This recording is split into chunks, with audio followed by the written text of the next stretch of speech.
Morning बच्चों। आज हम पढ़ेंगे कारक, कारक की परिभाषा, कारक के भेद और उन भेद की परिभाषा और उदाहरण भी। सबसे पहले हमें जानना जरूरी है कि कारक किसे कहते हैं। तो संज्ञा या सर्वनाम के जिस रूप से उसका संबंध क्रिया के साथ जाना जाता है उसे ही हम कारक कहते हैं। तो कारक का क्या काम है? संज्ञा और सर्वनाम का संबंध क्रिया के साथ बताना। उसके बाद कारक के बाद हम देखेंगे कि उनके विभक्ति चिन्ह भी होते हैं। तो विभक्ति चिन्ह किसे कहते हैं? कारकों को प्रकट करने के लिए जिन चिन्हों की आवश्यकता होती है उसे हम विभक्ति चिन्ह कहते हैं। कारक 8 प्रकार के होते हैं। इसी के साथ हम उनके विभक्ति चिन्ह भी देखते जाएंगे। पहला जो कारक है वो है कर्ता कारक। इसकी विभक्ति चिन्ह है ने। तो किसी भी क्रिया को करने वाले का बोध कराने वाला शब्द जो क्या होता है वो कर्ता कारक कहलाता है।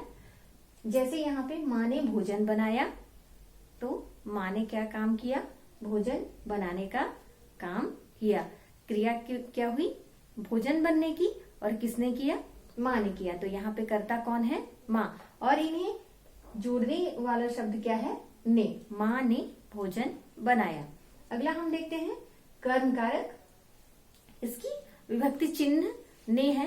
तो कर्म कारक में हमें वाक्य में जिस संज्ञा या सर्वनाम शब्द पर क्रिया के व्यापार का फल पड़ता है, जो हम क्रिया करते हैं तो संज्ञा और सर्वनाम के जिस शब्द पर क्रिया का फल पड़ता है उसे हम कर्म कारक कहते हैं।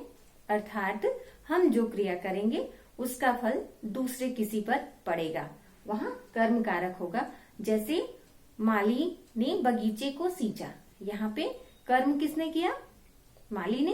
क्रिया क्या हुई? बगीचे को सींचने की। तो माली ने कर्म किया और वहां फायदा किसे हुआ? बगीचे को। पानी किसे मिला? बगीचे को। दूसरा उदाहरण देखते हैं कि पुलिस ने चोर को पीटा। क्रिया किसने की?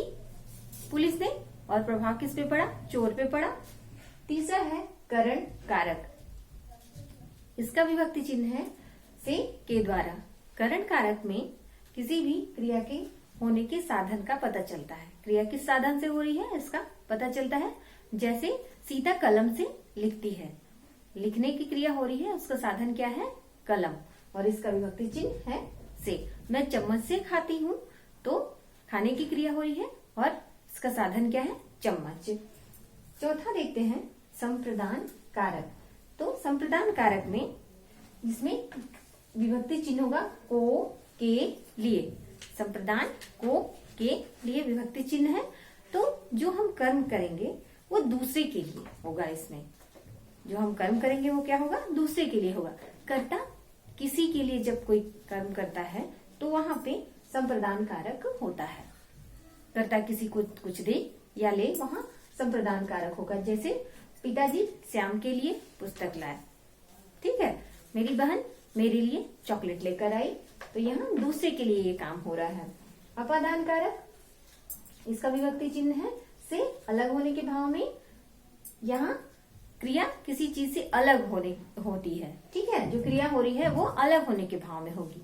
जैसे छात्र को विद्यालय से निकाल दिया गया, तो विद्यालय से वह अलग हो गया। ठीक, मेरे पिताजी दिल्ली से मुंबई आए हैं, मतलब दिल्ली को छोड़कर मुंबई आए हैं। अब छठवां क्या है यहाँ पे? संबंध कारक। संज्ञा या सर्वनाम का संबंध किसी दूसरे व्यक्ति या वस्तु से बताने वाले शब्द को ही संबंध कारक कहते हैं।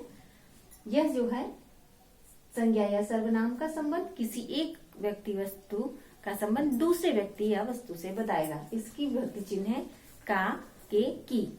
ठीक, जैसे सीता रीता की बहन है। मोहन श्याम का भाई है। और यह कार मेरे चाचा जी की है। ठीक, अधिकरण कारक, यह क्रिया के आधार का पता चलता है इससे।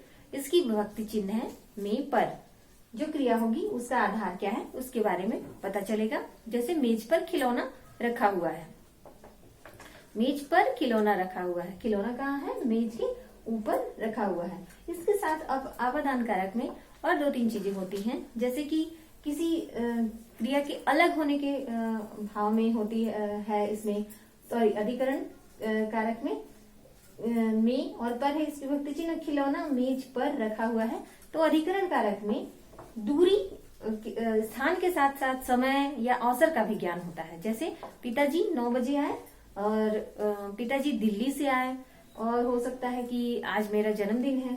तो ये अधिकरण कारक होता है। अधिकरण मतलब क्रिया की आधार बताने वाला कारक। अब अंतिम है संबोधन कारक। इसकी विभक्ति चिन्ह है हे अरे। किसी को बुलाने या पुकारने के भाव में इस कारक का प्रयोग किया जाता है। जैसे अरे यह क्या हो रहा है, अरे यह क्या हुआ, हे राम हमारी रक्षा करो।